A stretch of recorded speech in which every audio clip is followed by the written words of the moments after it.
ॐ अज्ञानतिमिरान्धस्य ज्ञानाञ्जनशलाकया चक्षुरुन्मिलितं येन तस्मै श्रीगुरवे नमः। वाञ्छाकल्पतरुभ्यश्च कृपासिन्धुभ्येव च पतितानां पावनेभ्यो वैष्णवेभ्यो नमो नमः। नमो महावदान्याय कृष्णप्रेमप्रदायते कृष्णाय कृष्णचैतन्य नाम्ने गौरत्विषे नमः। हे कृष्ण करुणा सिन्धो दीनबन्धो जगत्पते गोपेश गोपिकाकान्त राधाकान्त नमोस्तुते। तप्त कांचन गौरांगी राधे वृंदावनेश्वरी वृषभानुसुते देवी प्रणमामि हरिप्रिये।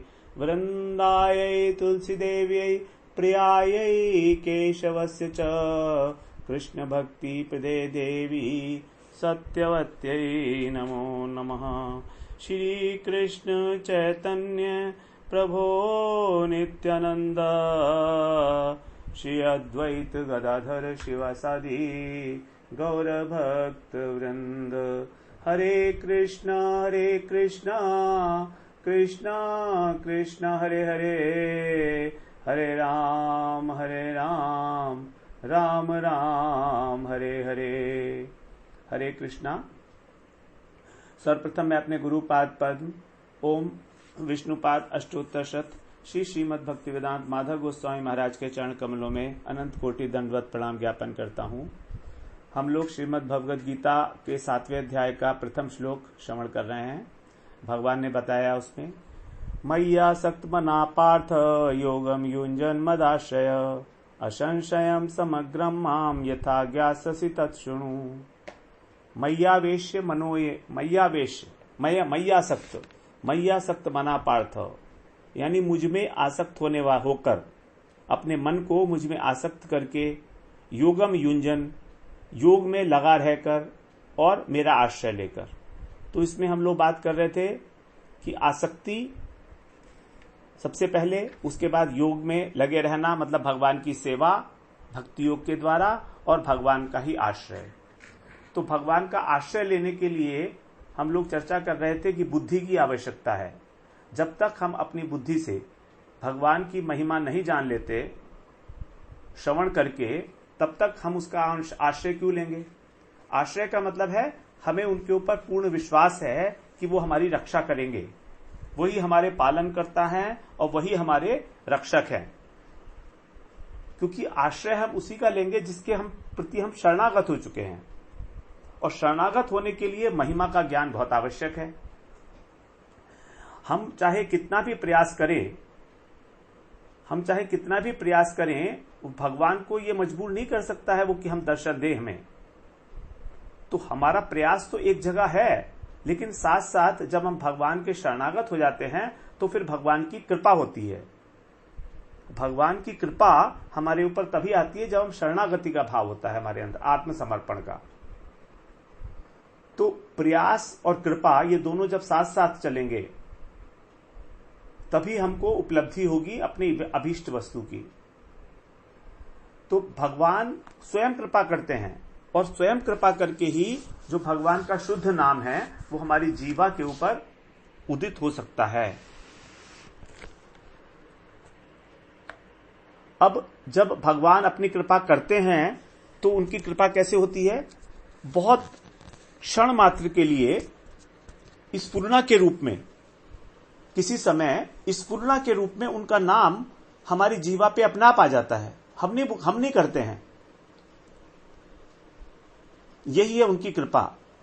जब उनका नाम हमारी जीवा पर अपने आप स्फुरित होने लगे बिना हमारे प्रयास किए, तो यही है उस कृपा का छोटा सा दर्शन, झरोखे में वो ग्लिम्स दिखाते हैं एक, कि देखो ये है मेरी कृपा। और ये होगा कब, जब हम प्रयास करते हैं। योगम युंजन मदाश्रय, योगम युंजन का फल, भक्ति योग में लगे रहने का फल। और ये फल तभी मिलेगा जब उनका आश्रय होगा, हम आश्रय लेंगे। तो पहले मन को आसक्त करना है, जब मन आसक्त हो जाएगा तो फिर स्वभावतः हमसे भक्ति होने लगेगी और हम उनका आश्रय भी लेंगे, दोनों चीजें एक साथ होंगी। तो इसका मतलब क्या हुआ कि जब सबसे पहले आसक्ति सबसे पहले आवश्यक है, भगवान में रुचि, उसके बाद फिर भगवत उन्मुख होना।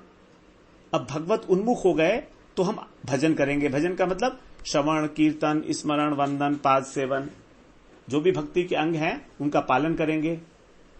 अब साधन करते करते जब मनुष्य जो साधक है वो थक जाता है, अब वो देखता है कि मेरे को तो कुछ हो ही नहीं रहा है, भगवान की कोई भी स्फूर्ति नहीं हो रही है, मेरे काम, क्रोध, लोभ कुछ कम नहीं हो रहे हैं, व्याकुलता भर जाती है उसकी। हाथ पैर मारता है इधर उधर कि क्या करूं, कैसे करूं, व्याकुल हो जाता है मन, रेस्टलेस हो जाता है वो। लेकिन फिर भी प्रयास को नहीं छोड़ता, योगम युंजन, क्योंकि पूरा विश्वास है ना उसको भगवान के ऊपर, भगवान का आश्रय लिया हुआ है उसने कि वो ही मेरा ध्यान रखेंगे, क्योंकि मैंने तो आश्रय ले लिया अब उनका, अब पूरी तरह से तो मैं उनके ऊपर आधारित हूं। और मेरे पास तो इतना बल है नहीं, बल्कि मेरे एकमात्र बल वही हैं, मेरी अपनी बुद्धि का, मन का, किसी भी प्रकार का मेरे अंदर कोई बल नहीं है, कोई साधन नहीं है, मेरे बल भी वही हैं। तुलसीदास जी ने बोला ना, राम नाम अवलंबन एक ही अवलंबन है, राम नाम। तब भगवान का जो हृदय है वो पसीज जाता है। उस समय भगवान जो है कृपा करते हैं अपने भक्त के ऊपर और स्वयं अपना सच्चिदानंदमय विग्रह जो है वो प्रकाशित करते हैं भगवान भक्त के आगे। जैसे बताया उपनिषद में श्रुति वाक्य है, नायमात्मा प्रवचने न लभ्यो न मेधया न बहुना श्रुतेन यमेवैष वृणुते तेन लभ्यस्तस्यैष आत्मा विवृणुते तनुं स्वाम, तस्यैष आत्मा विवृणुते तनुं स्वाम।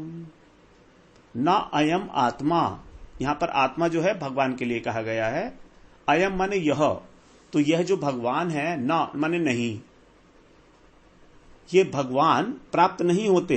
कैसे प्राप्त नहीं होते? प्रवचन करने से, बुद्धि से, या बहुत अधिक श्रवण करने से। बहुना श्रुतेन, बहुना श्रुतेन का अर्थ है अनेक अनेक प्रकार के विचारों को श्रवण करने से। कभी आज इनको सुना, कभी फिर उनको सुना, कभी उनको सुना। ये एक बड़ी समस्या है परमार्थ जगत में कि इतने सारे लेसन्स, इतने सारे प्रवचन, इतने सारे हो रहे हैं, सभाएं हो रही हैं, कथाएं हो रही हैं, कौन सी कथा सुने और कौन सी नहीं सुने। इसमें बड़ा मन में शंका आ जाती है कि क्या करें और क्या ना करें, क्योंकि अभी साधक को यह नहीं मालूम है कि उसको क्या चीज सुननी है और क्या नहीं सुननी है। यह बहुत बड़ा एक विचार है करने के लिए। तो हमको पहले समझना पड़ेगा कि हमारी स्थिति क्या है। बहुत सारी बातें हैं इसमें। फिर भगवान कैसे प्राप्त होंगे? यमे वैश वृणुते तेन लभ्य, तेन माने उसको ही, लभ्य माने प्राप्त होंगे, वृणुते माने जिसको वो वरण कर लेंगे, जिसका वो चुनाव कर लेंगे, जिसको वो स्वीकार कर लेंगे। यम एव एष, यम माने जिसको, एव ही वे एष स्वीकार करेंगे भगवान। एष यमे वैश वृणुते तेन लभ्य तस्यैष आत्मा विवृणुते तनुम स्वाम, उसी के समक्ष भगवान अपना तनुम, सच्चिदानंदमय जो स्वरूप है उनका, उसको विवृणुते, विवृणुते का मतलब प्रकाशित करेंगे, करते हैं। तो अब ये भगवान के ऊपर है डिपेंड करना कि वो हमें चूज करें या ना करें। भगवान हमको सेलेक्ट करें या ना करें, ये किसके ऊपर है? ये उन्हीं के ऊपर है, हमारे ऊपर कुछ नहीं है। हम तो अपना बहुत प्रयास कर रहे हैं, प्रवचन कर रहे हैं, प्रवचन सुन भी रहे हैं, बुद्धि भी लगा रहे हैं, शास्त्रों का अध्ययन भी कर रहे हैं, लेकिन पता नहीं फिर भगवान हमें चुनेंगे कि नहीं चुनेंगे। तो ऐसा क्या हो सकता है कारण जिससे कि भगवान हमको चुन लें? जैसे उदाहरण के लिए देखिए, अगर कोई कंपनी है, एक प्राइवेट कंपनी है, एक बहुत बड़ी कंपनी है, उसके अंदर एक उसका मालिक है। अब वो मालिक को रिक्रूटमेंट करना है अपने ऑफिस में, तो रिक्रूटमेंट वो क्या खुद करने जाता है? किसी इंजीनियरिंग कॉलेज से उसको इंजीनियर्स उठाने हैं कुछ, तो क्या वो खुद जाएगा? वो खुद नहीं जाएगा। उसके जो मैनेजर्स हैं, जो उसके डेजिग्नेटेड ऑफिशियल्स हैं, जिसको उसने ये वाला अधिकार दे रखा है कि तुम जो है रिक्रूट करोगे, एडमिनिस्ट्रेशन के लोग हैं, टेक्निकल लोग हैं, उनकी एक टीम जाएगी और वो टीम जो है रिक्रूट करेगी बच्चों को, फ्रेश रिक्रूट को। तो वो किस बेसिस पे रिक्रूट करती है? वो वहां जाती है, वहां पर उनका इंटरव्यू लेती है, तब रिक्रूटमेंट होता है। तो भगवान जो हमको रिक्रूट करेंगे अपनी कृपा के लिए, वो क्यों करेंगे? जब उनके अधिकारी वर्ग की कृपा हो जाएगी। और गुरु के अधिकारी कौन है? वो भगवान के अधिकारी कौन है? गुरु जी। गुरुदेव ही भगवान के अधिकृत रिप्रेजेंटेटिव हैं, जो हमको पिकअप करेंगे। तो जब गुरुदेव हमको सेलेक्ट करेंगे, जब गुरुदेव की हम पर कृपा होगी, तभी वो भगवान की कृपा हमारे ऊपर होगी। क्योंकि गुरु कृपा की अनुगामिनी है भगवान की कृपा। तुलसीदास जी ने कहा है, बिनु सतसंग विवेक न होई, जासु कृपा बिनु सुलभ न सोई। बिनु सतसंग विवेक न होई, जासु कृपा बिनु सुलभ न सोई। मतलब क्या है? सत्संग जो हमको प्राप्त होगा वो भगवान की कृपा से प्राप्त होगा। भगवान की कृपा से हमको विवेक नहीं मिलेगा। बिनु सत्संग विवेक न होई, जासु कृपा बिनु सुलभ न सोई। तो भगवान की कृपा से हमको सत्संग मिलेगा। तो सबसे पहले भगवान की कृपा होगी, तब हम सत्संग करेंगे। सत्संग में हमको ये ज्ञान होगा कि हमारे जीवन का उद्देश्य क्या है। Why we are there on this planet called Earth. हम लोगों का जीवन क्यों है, हमको मनुष्य जीवन क्यों दिया गया, ये विवेक हमको पता लगेगा जब हम सत्संग करेंगे। तब हमको धीरे धीरे गुरु पदाश्रय होगा। जब साधु हमको बताएंगे कि भगवान से मिलने का एक ही रास्ता है, संसार सागर से पार होने का एक ही रास्ता है, गुरु पदाश्रय, और उसके बाद फिर भजन, तब फिर हम भजन करेंगे। तो बिनु सत्संग विवेक न हुई। सत्संग जो मिला था वो तो गुरु भगवान की कृपा से मिला था, लेकिन अब विवेक जो मिलेगा, विवेक का मतलब कि इस जीवन का उद्देश्य भगवत प्राप्ति है, और उस भगवत प्राप्ति के लिए हमको क्या पद्धति अपनानी है, गुरुदेव के अनुगत्य में भजन करना है। तो ये हमको गुरुदेव बताएंगे, और फिर हम भजन करके फिर क्या प्राप्त करेंगे? फिर भगवान को ही प्राप्त करेंगे। तो इसका मतलब क्या हुआ? इसका मतलब है कि पहली कृपा तो भगवान की ये हुई कि हमको गुरुदेव तक, साधु तक पहुंचा दिया। अब साधु हमको गुरु के पास ले जाएंगे और गुरु फिर हमको भगवान के दर्शन कराएंगे। गुरु की कृपा जो है वही भगवान की कृपा होगी तभी हमारे ऊपर। इस प्रकार से हमारा चुनाव होगा। दिस इज यही है एक तरीका जो भगवत कृपा को प्राप्त करने का, कि भगवान हमको सेलेक्ट कर लें। तो जब हम आश्रय लेंगे गुरु का, आत्मसमर्पण करेंगे, सर्वलब्धार पड़ेन च, गुरु शुश्रया भक्तया सर्वलब्धार पड़ेन च। हम सब कुछ अपना अर्पण किसको करते हैं? जिसके ऊपर हमें पूर्ण विश्वास है कि हमारी जरूरत पड़ेगी तो हमारी रक्षा करेंगे, हमारी पालन करेंगे, तो उसको हम सब कुछ समर्पण कर देते हैं। तो यही है मदाश्रय का अर्थ, कि हम साधन करेंगे, लेकिन जो कृपा होगी वो भगवान की, तब वो इस साधन को सफल बनाएंगे, तो वे ही हमको फल देंगे। यही हुआ मदाश्रय, भगवान का आश्रय लेना। अब हम बात करते हैं दूसरी लाइन में जो भगवान बताए हैं, असंशयम समग्रम माम। अब देखिए, सबसे पहले भगवान में मन भी लग गया, भक्ति योग का पालन भी हो गया, ठीक है। अब फिर भगवान का हमने शरणागति भी ले ली, मदाश्रय भी हो गया, फिर क्या होगा?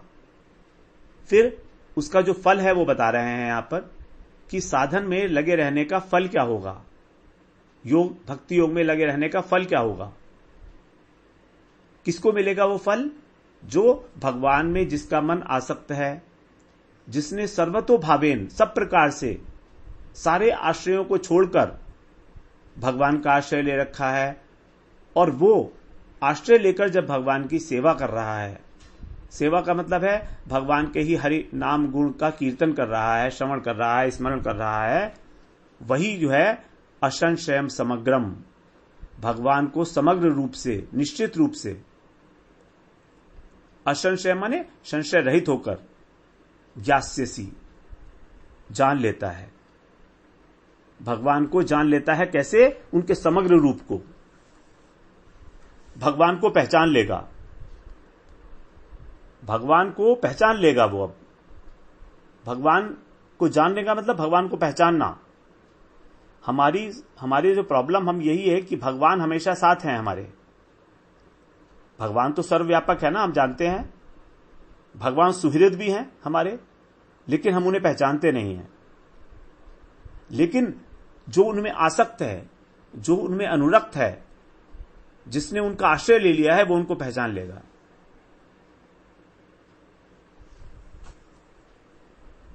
भगवान को पहचानना आसान नहीं है।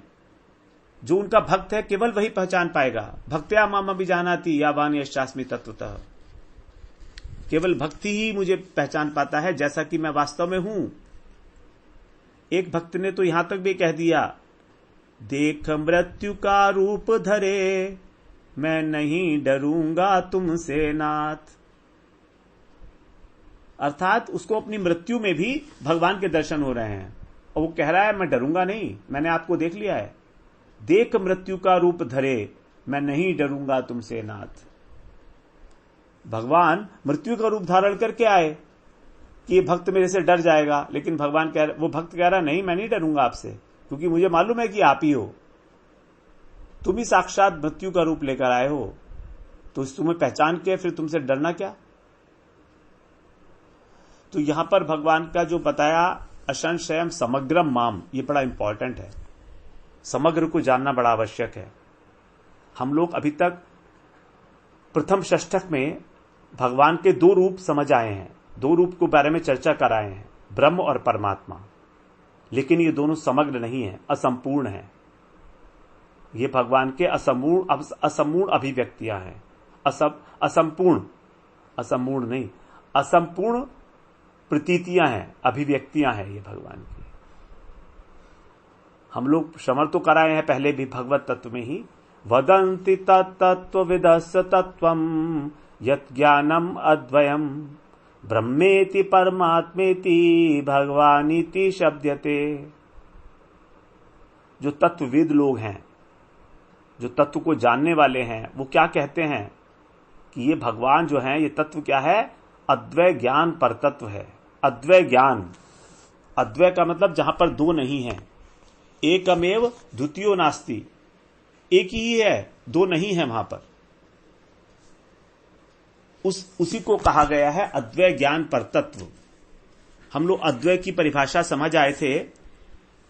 एक जो है वो अद्वय नहीं होता, एक अद्वय नहीं होता, क्योंकि अगर हम एक में एक को मिलाएंगे तो दो हो जाएगा। तो जहां पर दो नहीं है वो है अद्वय। अब एक में अगर एक को मिलाएंगे तो दो हो गया, तो दो होने के कारण फिर वो एक नहीं रहा। तो अद्वय क्या है? जहां पर दो नहीं है, और प्लस द्वय, जहां पर दो का अभाव है।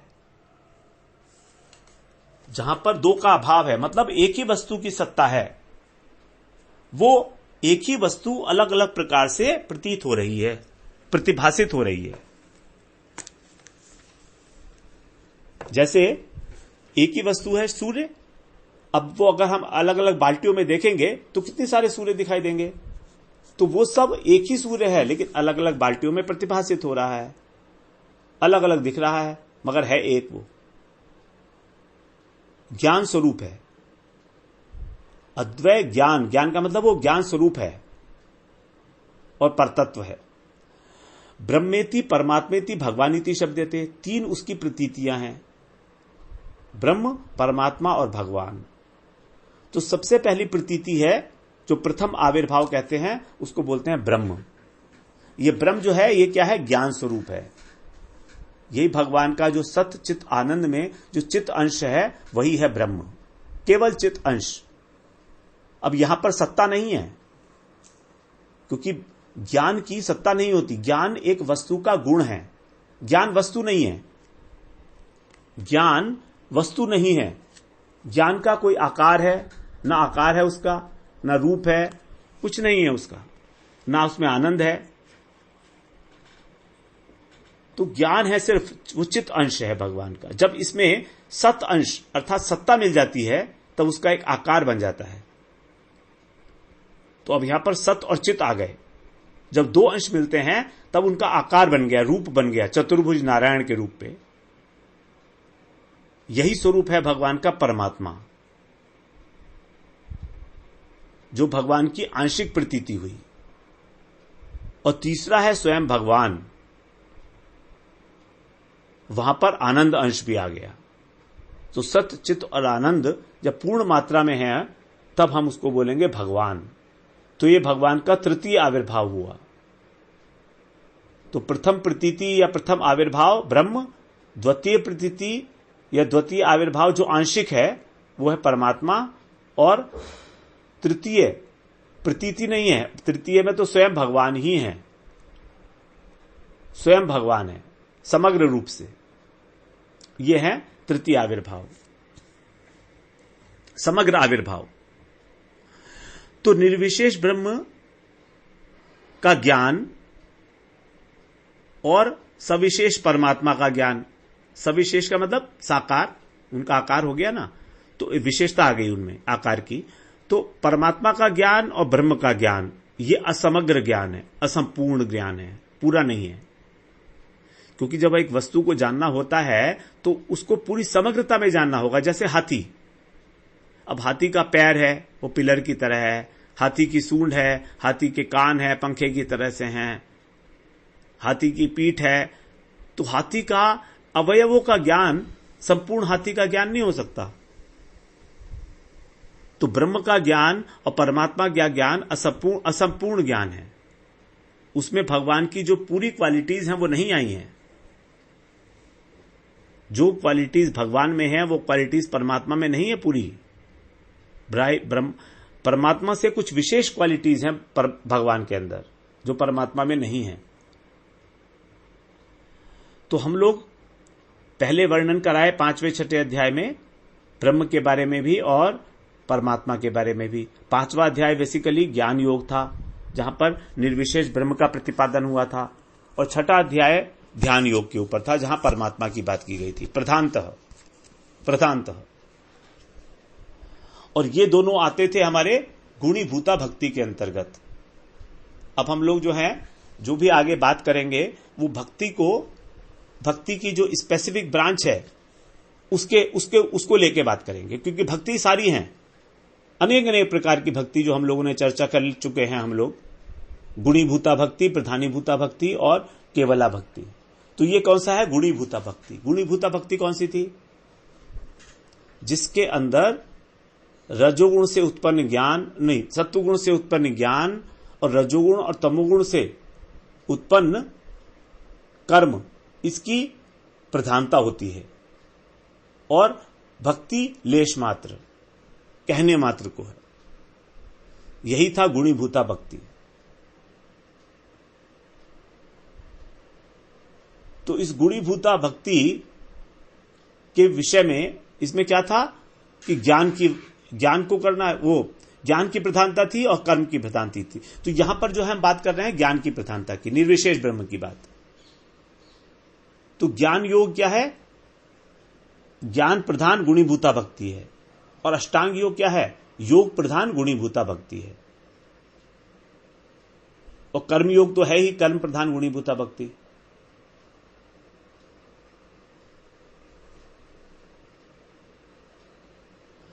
अब भक्ति के बारे में बात की हमने, तो हम लोगों ने पहले षष्टक में श्रवण किया कि अगर इस तरह की भक्ति की जाएगी, गुणीभूता भक्ति जो है ज्ञान प्रधान और योग प्रधान, तो उससे प्राप्ति होगी हमको परम शांति की, अक्षय सुख की, अत्यंत सुख की।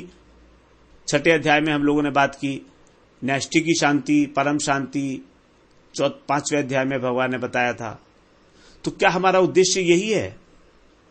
परम शांति, शांति, ये हमारा उद्देश्य नहीं है। भक्ति का उद्देश्य है श्री भगवान कृष्ण का संपूर्ण अनुभव, संपूर्ण अनुभव, साक्षात अनुभव। क्योंकि हमें, हमारी इच्छा है भगवान की सेवा करना। अब सेवा तभी होगी जब भगवान साक्षात रूप में पूरे के पूरे होंगे। परमात्मा की सेवा नहीं की जाएगी, क्योंकि परमात्मा तो निर्विकारी है। देखिए, ब्रह्म का तो आकार ही नहीं है, तो उसकी तो सेवा करने का प्रश्न ही नहीं है। उसमें तो किसी प्रकार का कुछ है ही नहीं, वो तो एक छाया मात्र है, प्रकाश मात्र है। अब जब उसमें परमात्मा हो गया तो अब आकार आ गया। अब आकार आ गया तो चतुर्भुज नारायण हो गए, लेकिन ये तो निर्विकार बताए गए हैं। इनमें किसी प्रकार का कोई विकार ही नहीं पैदा होता है। इनको, इनकी चाहे तारीफ करो, चाहे इनकी जो है निंदा करो, इन्हें कोई फर्क नहीं पड़ता। भृगु ऋषि ने जाकर इनके लात मार दी थी जब ये लेटे हुए थे और लक्ष्मी जी पांव दबा रही थी, तो भी इन्हें कोई फर्क नहीं पड़ा। ये तो नारायण है ना, उन्हें कोई फर्क नहीं पड़ेगा। तो वो अविकारी हैं। लेकिन हमारा उद्देश्य ये नहीं है। हमारा उद्देश्य है भगवान की प्रेममयी सेवा प्राप्त करने के लिए। और प्रेममयी सेवा तभी होगी जब वो भगवान पूर्ण रूप में होंगे, आंशिक रूप में नहीं।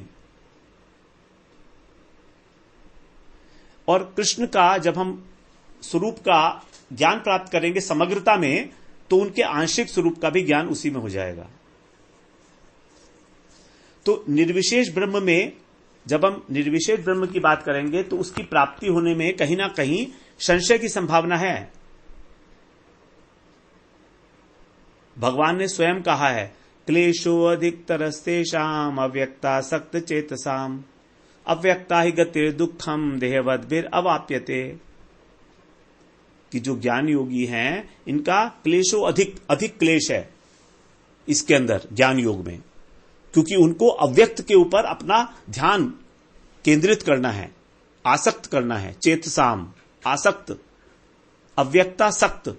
अव्यक्त वस्तु जो है, जो दिखाई नहीं देती, क्योंकि उसका आकार नहीं है तो दिखाई क्या देगी, उसके ऊपर उन्होंने अपने को आकृष्ट, आसक्त करना है।